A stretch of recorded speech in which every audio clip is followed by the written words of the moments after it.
믿음은 바라는 것들의 실상이요 보이지 않는 것들의 증거니. 이 말씀대로 믿음으로 사는 사람은 다른 사람이 보지 못하는 것들을 언제나 바라봅니다. 믿음이 있는 사람들은 다른 사람이 듣지 못하는 것을 들으며, 믿음이 있는 사람은 다른 사람이 생각하지 못하는 것을 생각합니다. 혹 우리는 다른 사람이 기뻐할 때 함께 기뻐하시나요?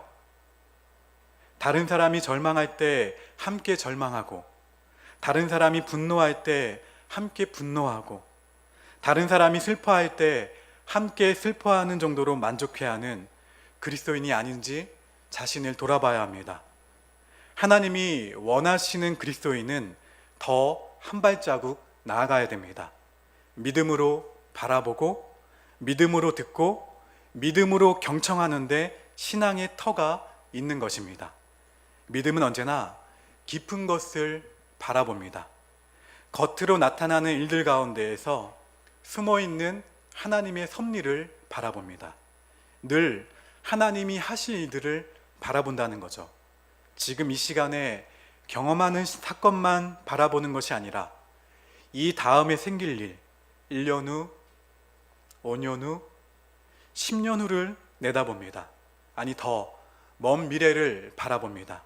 그래서 하나님의 섭리를 바라보고, 하나님의 뜻을 바라보고, 구체적인 하나님의 사랑을 바라봅니다.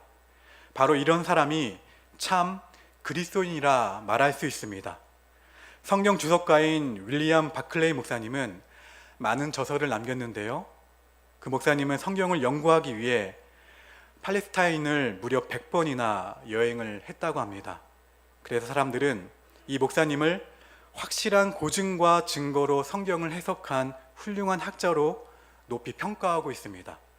한 번은 어떤 여행자가 바클레이 목사님을 찾아와 이렇게 질문을 했습니다.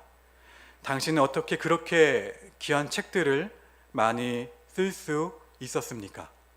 그러자 목사님은 빙그레 웃으시더니 귀에서 보청기를 꺼내서 보였습니다.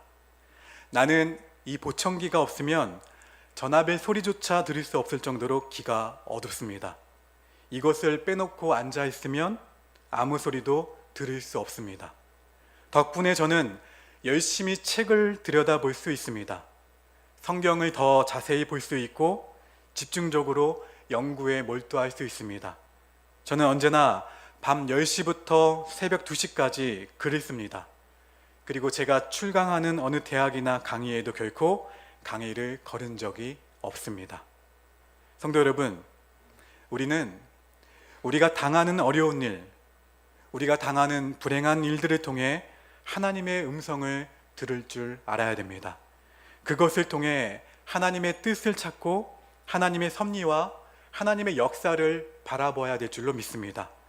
하나님이 내게 무엇을 말씀하시는지, 어디로 인도하시는지를 알아야 합니다. 믿는 사람에게는 불행이라는 것은 절대로 없습니다. 우리들은 늘 나의 행복과 나의 불행 등에 신경을 쓰고 마음을 씁니다만, 사실 중요한 것은 그것이 아니라 하나님의 뜻이 어디에 있느냐라는 것입니다. 우리들은 현재의 평안함과 현재의 지식과 지위의 고하에 마음을 쓰지만, 사실 그보다 더 중요한 것은 미래적인 약속, 저 앞에 있는 하나님의 약속을 생각하는 사람이 믿음의 사람인 것을 믿으시기를 주의 이름으로 축원합니다. 영국의 역사가 토인비는 역사에 대해 사람들의 태도를 3가지로 비유해서 말했습니다. 그 인생을 모든 사람이 다 같이 하나의 배를 타고 먼 여행을 떠난 것으로 비유하고 말을 시작합니다. 첫 번째의 사람은 배가 어디로 가는지 전혀 관심이 없는 사람입니다. 오로지 배 안에서 먹고 마시는 일에만 전심전력합니다. 먹을 것이 많으면 어떻게 될까요? 만족해야 하고, 먹을 것이 없으면 불행해하는 사람이죠. 두 번째 사람은 배가 어디로 가는지는 관심이 없으나 주변의 경치를 구경하는 일에는 열심히 있는 사람이죠. 이 사람은 날씨가 화창하고 좋은 경치가 전개되면 좋아하다가도 날씨가 짓궂고 배가 흔들리면 죽느니 사느니 원망을 하는 사람이죠. 그러나 여전히 배의 행선지에 대해서는 전혀 관심이 없습니다. 세 번째 사람은 배가 가는 방향을 생각하고 최종 종착지를 생각합니다. 그 길로 가기 위해 무엇을 할 것인지를 아는 사람이죠. 그래서 하루하루 자신에게 맡겨진 대로 열심히 노려졌습니다. 사랑하는 성도 여러분, 여러분은 세 부류의 사람들 가운데 어느 편에 속한 사람들입니까? 역사라는 것은 사람이 살아온 발자취를 말합니다. 역사는 세계사도 있고 국사도 있지만 교회사도 있고 개인의 역사도 있습니다. 그리스도인은 이 역사 의식을 가지고 살아야 합니다. 하나님의 말씀은 반드시 사람이 역사 의식을 가지고 살아가도록 우리를 이끕니다. 역사 의식이 없는 사람은 진리를 위해 십자가를 지는 용기를 가지지 못합니다. 역사 의식이 없는 사람은 자기가 이 시점에서 무엇을 해야 하나님의 뜻을 이루게 되는지를 판단하지 못합니다. 그리고 자기 만족이나 주변의 경치에 의해 감정적으로 모든 일을 처리하고 생각하죠. 이런 사람은 아까운 인생을 헛되이 보내고 있는 거죠. 그리고 그들이 마지막에 거두는 것은 후회와 가치 없는 삶의 흔적뿐입니다. 사람들은 무가치한 삶의 흔적을 역사화하지 않습니다. 성도 여러분, 그런데 기독교의 역사가는 특이하죠? 무의미한 시간의 윤회가 아닙니다. 돌고 도는 시간의 반복도 아닙니다. 기독교 역사가는 네 가지로 설명할 수 있습니다. 첫째, 역사는 자연적인 것이 아니고 하나님이 어떻게 하신다고요? 관여하신다. 즉, 하나님이 직접 주관하시는 역사라는 것입니다. 대림절 네 번째 주간을 우리는 보내고 있습니다. 예수님이 이렇게 이 세상에 직접 오신 것은 하나님이 이 역사에 투입하신 것입니다. 여러분, 하나님은 인간의 역사를 부수고 들어오신 분이시고 섭리하시는 분이시고 심판하시고 주도적으로 역사하신 분이라는 것을 기억하시기 바랍니다. 기독교 역사가는 두 번째, 하나님은 역사를 어떻게 이끄신다고요? 일직선으로 이끄신다. 시작이 있고 끝이 있습니다. 창조가 있고 종말이 있습니다. 엄격히 말하면 우리 인생은 시작에서 종말까지 일직선상에 살아가고 있는 것입니다. 우리의 모든 경험들이 이 직선상에 있는 것들이죠. 즉, 우리의 경험은 모두 일회적이라는 것입니다. 우리가 경험하고 체험하는 것은 언제나 반복이 없는 단 한 번의 일들입니다. 시간의 흐름도 지금 지나간 시간은 다시 돌아오나요? 돌아오지 않나요? 맞습니다. 다시 돌아오지 않습니다. 역사를 이렇게 직선상에 놓고 보면 인생이나 역사는 분명 방향과 목적이 있다는 거죠. 성도 여러분, 하나님께서 역사를 직선상으로 이끄시는 분이심을 기억하시기를 바랍니다. 기독교 역사가는 세 번째, 하나님은 역사를 하나님께서 이미 계획하신 목적지를 향해 이끌어 가신다는 것입니다. 목적이 있고 목표가 있습니다. 이 약속된 종말을 향해 역사는 운영되는 것입니다. 우리가 영화나 소설을 보게 되면 반드시 결론적인 이야기가 있죠. 중간에 전개된 많은 이야기들은 이 마지막을 위해 있는 것들입니다. 바람과 함께 사라지다라는 소설 읽어보셨나요? 인간의 모든 것들이 바람과 함께 사라져버리고 만다는 내용으로 되어 있습니다. 그러나 그것이 결론은 아닙니다. 그 다음이 진짜 결론이 있죠. 내일은 내일의 태양이 떠오르니까. 주인공의 말이 그것입니다. 내일은 내일의 태양이 떠오르니까. 모든 것이 사라지는 절망적 상황이지만 그래도 하나님이 주시는 희망은 있다는 것입니다. 우리 그리스도인들의 역사에는 끝이 있다는 것을 믿는 것을 신앙이라 하고, 그 역사의 종말의 좋은 결론을 소망이라 합니다. 그 좋은 역사의 종말을 성경에서는 구원이라 합니다. 그리고 그 구원은 주님의 재림으로 이루어지는 우리들의 변화입니다. 이것을 구속의 역사, 구속사라 합니다. 하나님은 지금 이 결론을 이끌어내기 위해 사랑하는 아기 예수님을 이 땅에 보내셨고, 우리의 죄를 대신해서 십자가에 죽게 내버려 두셨으며, 죽으신 지 3일 만에 죽음의 권세를 이기시고 승리하게 하사 부활하게 하셨으며, 성령으로 우리와 늘 함께 하십니다. 할렐루야. 하나님은 지금도 역사를 진행하고 계십니다. 즉, 죄인을 구원하시기 위한 역사적 작업을 계속하시고 계시다는 말씀입니다. 우리는 이 역사적 필연 속에서 하나님의 뜻에 따라 살아가고 있는 것이며, 이 세상의 어떠한 사람도 하나님의 뜻을 거스를 사람은 없다는 것입니다. 오늘 본문 이전의 말씀을 한번 볼까요? 요한복음 16장 16절부터 19절의 말씀을 우리 함께 화면을 보시고 함께 읽겠습니다. 시작.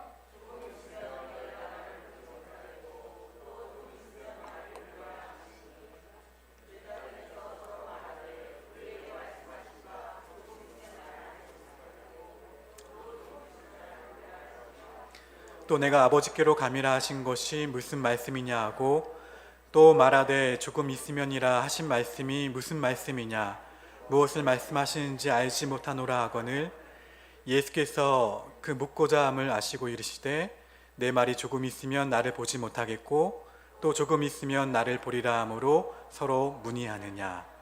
주님은 모든 것을 알고 계십니다. 예수님만이 아시고, 예수님만이 생각하시고, 예수님만이 말씀하실 수 있는 문제를 제자들에게 말씀하시고 계신 것입니다. 그러나 제자들은 이 말씀을 어떻게 하죠? 잘 알아들을 수 없어서 자꾸 뭐라고 얘기합니까? 주님, 무슨 말씀인데요? 묻습니다. 주님은 그래서 제자들에게 19절을 다시 한번 보게 되면, 예수께서 그 묻고자 함을 아시고 이르시되 내 말이 조금 있으면 나를 보지 못하겠고 또 조금 있으면 나를 보리라 함으로 서로 문의하느냐 라고 대답하십니다. 19절에 이 조금이라는 말씀은요, 미크론, 즉 마이크로, 아주 작다라는 말씀입니다. 보지 못하겠고 라는 말씀은 주님의 죽으심을 말씀하시는 것이고요, 보리라 라는 말씀은 주님이 부활하신다는 말씀입니다. 예수님은 다가올 일에 대해서 아주 초연하십니다.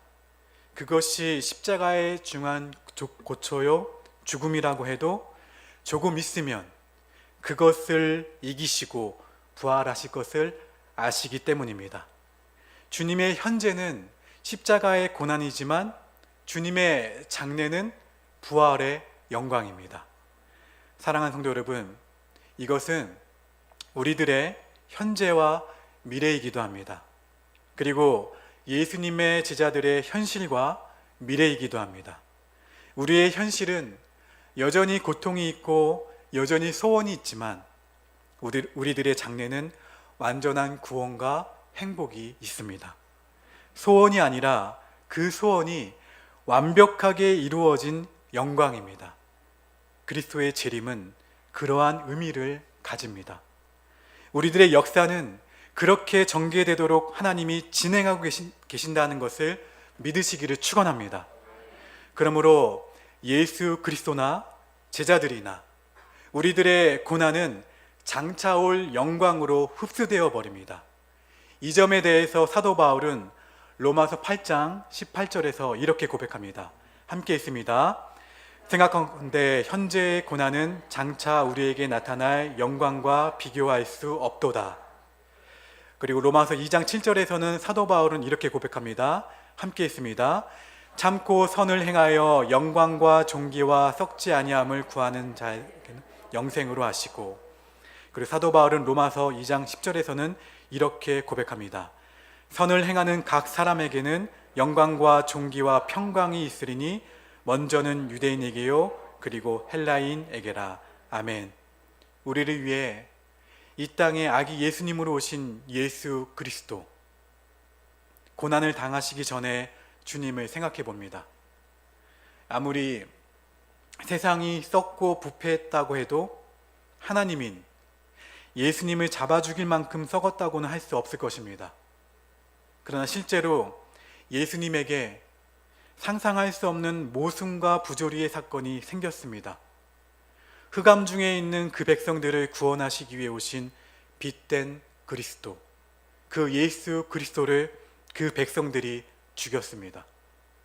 제사장들은 불의의 재판을 6번이나 강행했고, 빌라도는 죄 없으신 줄 뻔히 알면서 예수님을 죽였으며, 간사한 제자 가룟 유다는 예수님을 배신하고 팔았습니다. 그리고 나머지 제자들은 모두 도망을 쳤습니다. 그런 식의 재판을 받는데도 단 한 사람도 예수님을 변호하는 사람이 없었습니다.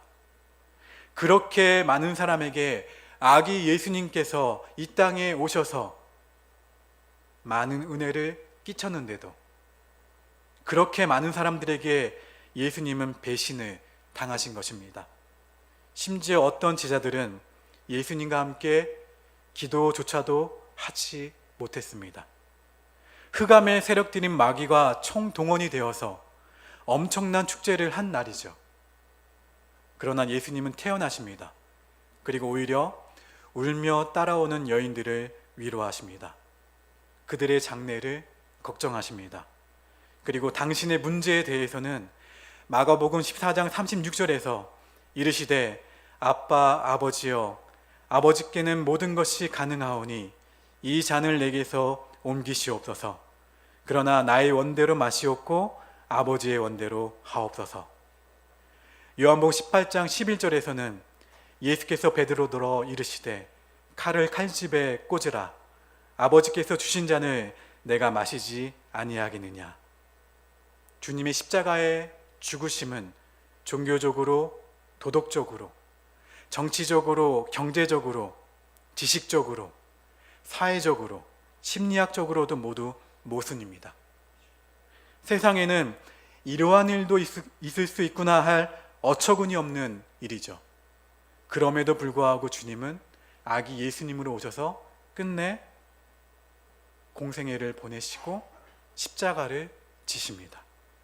주님에게 있어서 더 중요한 것은 죄인을 구원하시는 일이기 때문입니다. 예수님이 이 땅에 오신 이유는 오직 한 사람, 여러분 때문입니다. 만약 세상 가운데 여러분 한 사람만 존재한다 할지라도 예수님은 이 땅에 오셨습니다. 주님은 그것을 철저히 믿으셨습니다. 그래서 주님은 태어나실 수 있으시고 자기가 아닌 다른 사람의 행복에 대해 생각하실 수 있는 것입니다. 요한복음 16장 22절의 이하의 말씀입니다. 지금은 너희가 근심하나 내가 다시 너희를 보리니 너희 마음이 기쁠 것이요 너희 기쁨을 빼앗을 자가 없으리라. 그 날에는 너희가 아무것도 내게 묻지 아니하리라. 내가 진실로 진실로 너희에게 이르노니 너희가 무엇이든지 아버지께 구하는 것을 내 이름으로 주시리라. 지금까지는 너희가 내 이름으로 아무것도 구하지 아니하였으나 구하라. 그리하면 받으리니 너희 기쁨이 충만하리라. 아멘. 주님의 마음은 이미 부활의 아침에 가 계신 것입니다. 오늘의 현실을 잠깐으로 바라보시며 장차 올 영광과 좋게 비교할 수 없는 것으로 바라보고 계신 것입니다. 요한복음 12장 24절 말씀에서 예수님은 이렇게 말씀하시죠. 내가 진실로 진실로 너에게 이르노니 한 알의 밀이 땅에 떨어져 죽지 아니하면 한 알 그대로 있고 죽으면 많은 열매를 맺느니라. 바로 여기에 예수님의 역사의식이 있는 것입니다. 오늘 본문 20절에 내가 진실로 진실로 너에게 이르노니 너희는 곡하고 애통하겠으나 세상은 기뻐하리라. 너희는 근심하겠으나 너희 근심이 도리어 무엇이 된다고요? 여기에 비유하여 비유하신 말씀이 이어지는 본문 21절과 22절입니다. 우리 함께 읽겠습니다. 시작.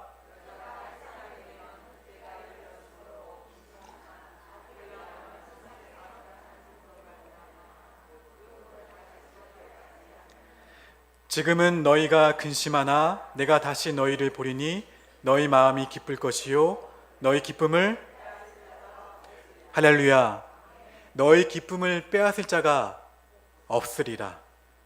주님의 이 비유도 단순한 비유가 아닙니다. 생명의 태어남은 아주 귀한 일이죠. 주님의 탄생하심과 또 주님의 부활과 죄인의 구원들이 모두 새 생명의 탄생입니다. 주님은 지금 그것을 바라보고 계신 것입니다. 예수님은 요한복음 16장 33절에서 이렇게 말씀하십니다. 이것을 너희에게 이르는 것은 너희로 내 안에서 평안을 누리게 하사 평안을 누리게 하려 함이라. 세상에서는 너희가 환난을 당하나 어떻게 하라? 담대하라. 내가 세상을 이겼노라. 할렐루야. 세상을 이미 이기신 예수 그리스도, 우리는 이 하나님의 뜻대로 움직이는 역사를 바라봐야 될 줄로 믿습니다. 그것은 믿음으로 보여지는 역사입니다. 사도 바울은 로마서 5장 3절 이하에서 다만 이뿐 아니라 우리가 환난 중에도 즐거워하나니 이는 환난은 인내를, 인내는 연단을, 연단은 소망을 이루는 줄 알미로다 고백했습니다. 이 고백이 저와 여러분의 고백이 되기를 소망합니다. 그리고 이렇게 고백하죠. 고린도전서에서는요. 사망아 너희 승리가 어디 있느냐? 사망아 내가 쏘는 것이 어디 있느냐? 사망이 쏘는 것은 죄요 죄의 권능은 율법이라. 우리 주 예수 그리스도로 말미암아 우리에게 승리를 주시는 하나님께 감사하노니 그러므로 내 사랑하는 형제들아 견실하며 흔들리지 말고 항상 주의 일에 더욱 힘쓰는 자들이 되라. 이는 너희 수고가 주 안에서 헛되지 않은 줄 알미라. 할렐루야. 예수님을 믿고 신앙생활을 열심히 하는 성도들에게도 끝없는 문제와 어려움들이 끊이지 않는 것이 인생입니다. 많은 성도들이 목사님, 주님을 만나고 있는데, 주님을 믿고 있는데 왜 고난의 문제 앞에서 자유할 수 없는지 질문을 하십니다. 중요한 것은 주님을 믿음으로 우리의 생활이, 우리의 문제가 바뀌는 것이 아니라 고난 가운데에서도 삶을 살아갈 수 있는 힘과 능력을 주님께서 허락해 주신다는 사실을 깨달아야 한다는 것입니다. 승리를 주시는 하나님을 바라볼 때, 이미 승리하신 예수 그리스도를 바라볼 때 세상의 문제들이 더 이상 눈에 보이지 않게 되고 삶의 문제들이 크게 느껴지지 않게 된다는 것입니다. 이 진리를 깨달을 때 우리 삶에 찾아오는 어려움을 넉넉히 이겨낼 수 있습니다. 여전히 삶에 찾아오는 문제들로 인해 절망하고 낙심하고 계시다면 지금 즉시 주님을 바라보시기를 주의 이름으로 축원합니다. 기도의 자리로 나가서 주님과 친밀하게 교제하시기를 바랍니다. 흑암 가운데 살고 있는 나의 자녀들, 나의 가족들, 나의 사랑하는 친구들에게 줄 수 있는 가장 최고의 선물은 예수 그리스도를 소개하는 것입니다. 그 예수님을 선물할 수 있는 성탄절 홈커밍 데이가 될 수 있기를 주의 이름으로 축원합니다.